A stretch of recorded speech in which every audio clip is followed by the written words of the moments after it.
quite some money, and yeah. But did it work out for EHP development? They had to adjust something, and there were some critics, but it worked, yeah. So far it's accepted. Yeah. Is all the cargo now going over this platform, or is it like 50-50, or that I don't know. Okay. I don't know.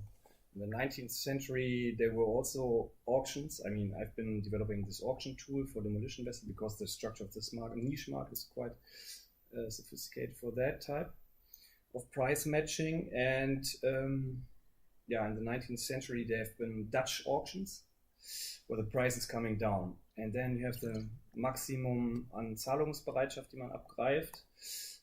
Und English auction is prices going up. With fixed end, you only have second best Zahlungsbereitschaft, and we wanted to give them also a fair share of the revenue. So we made it up as an English auction with fixed end, but the fixed end is somehow flexible because if there's an offer coming in the last 5 minutes, the period will extend for another 5 minutes. But yeah, okay, a bit complicated.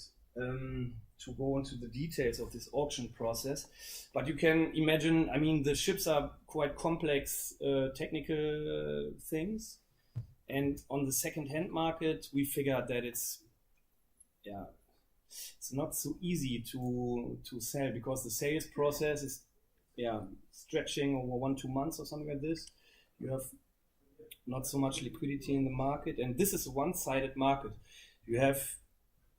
It's like a commodity market. If you have a commodity market, you always have buyers. And you don't have the network externalities. Scheiße, ich kann das immer auf Englisch nicht so gut sagen.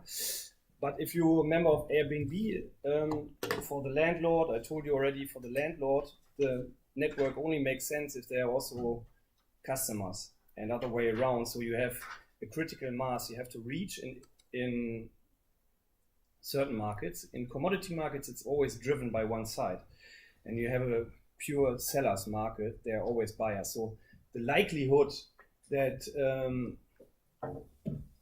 it will fly is much higher in this segment, and that's why we start in this niche market. Yeah, it's a bit. Have you concluded a deal already on the platform? Yeah, the other investor is Harper Peterson, is my ex-employee, and they control the ER Schifffahrt fleet and also parts of the old Rigmas fleet, and they sell their vessels over the platform. But it's a very volatile market at the moment. The container rates are quite good, and so there are no container vessels that are being demolished. But the scrap prices are also high. Yeah, because of that. Strong demand. The buyers, do they accept the platform like GMS overnight? Yeah. I mean, he said to me, quotation mark, I don't care how I buy my vessels. You know these guys. Easy going, right? Yeah, exactly. And I developed it with Best Oasis, if you know the market. He's also a guy from Hamburg. Sorry, I might have missed this, but who exactly are the buyers of the valuable quotes? Are these shipyards, or are these intermediaries, or brokers, or who are the ones that provide the demand for the? Yeah, in Turkey, for example, shipyards, because they have the cash. In India, there are financial intermediaries called cash buyers because the yards don't have the money. They are issuing letters of credit because the recycling process of container vessel, for example, takes 3 months or something like this, and they are making the money in the process of the recycling. So there are financial intermediaries called cash buyers. So in India, for example, we are selling to cash buyers. But you have the relationship with the shipyards, let's say, in Turkey. Yeah. Sorry. No, it's okay. It's all made for this. So if you have any questions, don't hesitate. So we had an overview of the service you provide, that is to say, to make a connection between sellers and buyers for those old ships through an auction platform. So could you explain us more in detail how this auction process happen? How does it proceed on your platform? Yeah, you register as a ship owner. I mean, that's a business-to-business platform. These are not anonymous or anonym. So I will give the guy a call. Are you authorized to sell? Blah blah blah. And then he's setting the terms. We standardize the terms with a lawyer company, and in shipbreaking, no one really cares about the terms. Everybody cares about the price because there are no complex clauses. You know, it's a commodity at the end, so it's very standardized. And so the seller setting the terms says when the vessel will be at the port of delivery and which minimum price he likes to put in there. I will advise him accordingly, and then you know eBay, so yeah, quite simple. Okay, and what are your main competitors? You would say you have talked about traditional shipbrokers. Yeah. How do they proceed in general? Say, by ship owners are calling them and just ask, well, could you sell my ship? And what they have no information on it, on the final buyers. Yeah. I mean, of course, the traditional brokers, they have quite a network. They are going out or they're offering these services to ship owners. They do it in a classic way. They just auction it on the phone, analog. Okay. They are the biggest competitors. Services as such. Or I told you in the beginning that it's a hybrid platform. So I will put my personal experience into the platform, and then some other guys join as well. Services are not scalable as such, and we're trying to grow the digital part so that the project itself is more scalable. But time being, we started as a traditional broker by offering that service.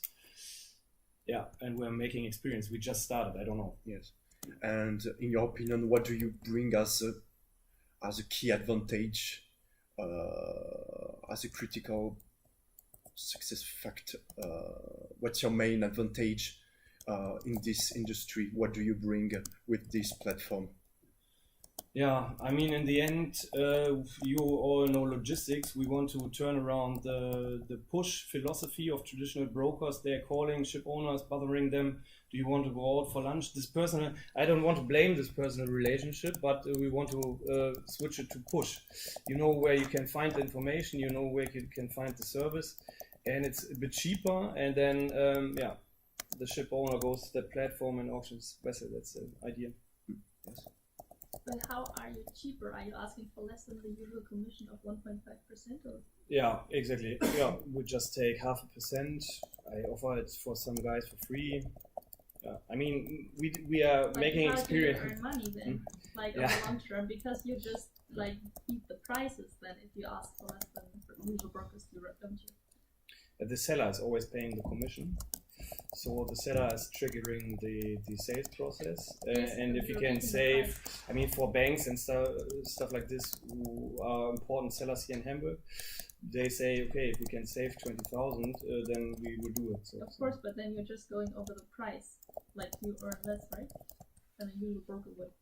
Yeah, exactly. But it offers also some transparency for the buyers, because I got angry shouts from GMS when I sold the vessel to the other buyer, and then he was calling me saying, is there something personal between us, and do you want to go out for lunch next week again? And so he also knows it's going over the price. The highest price wins the deal, so to say. It's transparent for both sides. So you're increasing the price more on the other side. Maybe. I mean, it's just less commission. Yeah. I mean, you have less commission on a higher price than you make to save money.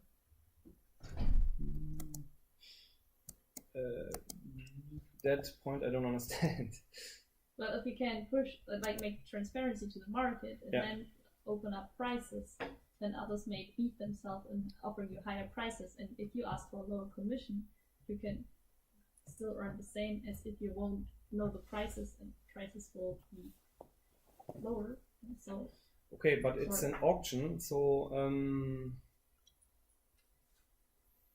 anyways, but okay, I understood how you. Yeah, I mean, Okay. transparency is one argument that we're cheaper, but it's a digital project, and you never know where you end up. This is also our we're just trying what's tempting ship owners. Last week I've been in Newcastle making a 3D scan of a vessel with some, maybe Metaport. They make really fancy. You go overboard with the 3D camera, and we're just trying how to sell complex products via online tools. Yeah, so we're trying at the moment where to go, and where we end up, we don't know. Is it a binding auction? Or is it, I can still decide at the end? So Yeah. no subscripted, basically. Yeah, well, obviously, somehow how it works. Yeah, exactly. You can put there subject to owners BD approval. So if some employee is auctioning the ship, then he can, after the auction is done, he can grab a coffee and walk to his board of directors and present him here. Okay, these are the bids. This is the price you want to lift or not. It's like the So it's like analog. with any other broker, I can still go through a second broker and then see who brings me the highest price. Okay, I mean, from the seller side, it's exclusive mandate. Okay, Yeah, this one. yeah, exactly. Yeah. Have you had any conversations with the small number of shipyards here in Europe that do actually recycle ships? Let's say in the Baltics or in Yeah. the UK. Yeah, I've been in touch also with Fraunhofer Institute. They want to, I mean, the main cost driver is the cutting process. It's the workforce who is the main or the biggest share of the cost side. And Fraunhofer Institute, they want to develop a shipyard here in Europe with modern technology, where you maybe cut down the cutting process to 2 weeks or something like this with machinery or modern technology, and then it would make sense. I mean, in the Baltic you get $120 in per ton steel, and in India you get 500. And for bigger ships it doesn't make sense to recycle them in the Baltic, because the wages are much higher, and the costs for port use and all the kind of fees and taxes. So you're focused more on larger ships rather than smaller. Yeah, time being. I mean, on the liquid markets, India and Bangladesh. Yeah, where are you working? I'm working with one of your ex-colleagues, Fabian. Oh, really? Yeah. Okay. So, Yeah. then you probably know. Okay. Yeah, exactly. Yeah. Asiatic Lloyd or London? Yeah, then. Yeah. But you can speak it. Yeah. You said you were planning to merge with another startup Yeah. to branch into your activities in second use ships, second hand ships. Yeah. I'm right.